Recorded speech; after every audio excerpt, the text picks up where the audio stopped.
கந்த சஷ்டி விரத நாளோட சூரசம்கார நாள் ரொம்பவே சிறப்பான நாள். இந்த நாள் நம்ம எப்படியாவது பூஜை பண்ணணும் அப்படின்னு சொல்லி நான் மனசில் வேண்டியிருந்தேன்.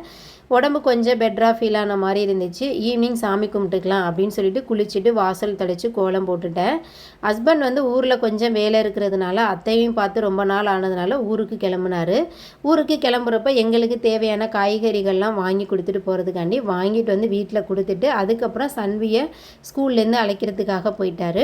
அவர் வர்ற கேப்பில் நான் வெஜிடபிள்ஸ்லாம் பேக் பண்ணி ஃப்ரிட்ஜில் எடுத்து வச்சுட்டேன். சன்வி வந்ததோட சுடுதண்ணி காய வச்சு அவங்களையும் குளிக்க வச்சுட்டு அவங்களுக்கு கேர்லாம் கொடுத்துட்டு அதுக்கப்புறம் பூஜை பண்ணலாம் அப்படின்னு சொல்லி அந்த வேலையெல்லாம் ஆரம்பித்தேன். பூஜை படங்களுக்கு சந்தனம், குங்குமம், பூலாம் வச்சு எல்லாமே ரெடி பண்ணிட்டேன்.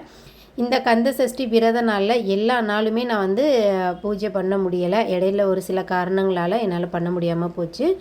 ஆனாலும் முடிஞ்ச அளவு நான் வந்து என்னோடய முழு மனசு திருப்தியோடு தான் நான் வந்து சாமி கும்பிட்ருக்கேன். அடுத்த வருஷம் இந்த கந்த சஷ்டி விரத நாளை முழுமையாக நம்ம வந்து நிறைவேற்றணும் அப்படின்னு சொல்லி நான் மனசில் வந்து உறுதி எடுத்துக்கிட்டேன்.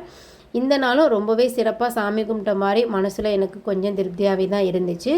டிவியில் சூரசம்காரம் லைவ் போயிட்டு இருந்துச்சு. நானும் சன்வியும் பார்த்தோம். ரொம்பவே திருப்தியாக சந்தோஷமாக இருந்துச்சு. நேரில் பார்க்குற வாய்ப்பு நமக்கும் கிடைக்கணும் அப்படின்னு சொல்லி நான் மனசில் வேண்டிக்கிட்டேன். அதுக்கப்புறம் சன்வியும் நானும் கொஞ்சம் நேரம் விளையாடிட்டு இருந்தோம். சன்விக்கு டாய்ஸ்லாம் வச்சு கொஞ்சம் விளையாட்டு காமிச்சிட்டு இருந்தேன். பால்காரரும் வந்துட்டார். திரும்ப பால் காய வச்சு சன்விக்கு ஒரு கிளாஸ் ஆற்றி கொடுத்துட்டு அதுக்கப்புறம் ஹோம்ஒர்க் பண்ண வைக்கலாம், ரைம்ஸ்லாம் சொல்ல வைக்கணும் அப்படின்னு சொல்லிட்டு பெட்டுக்கு போயாச்சு. மீண்டும் அடுத்த வீடியோவில் பார்க்கலாம். தேங்க்யூ.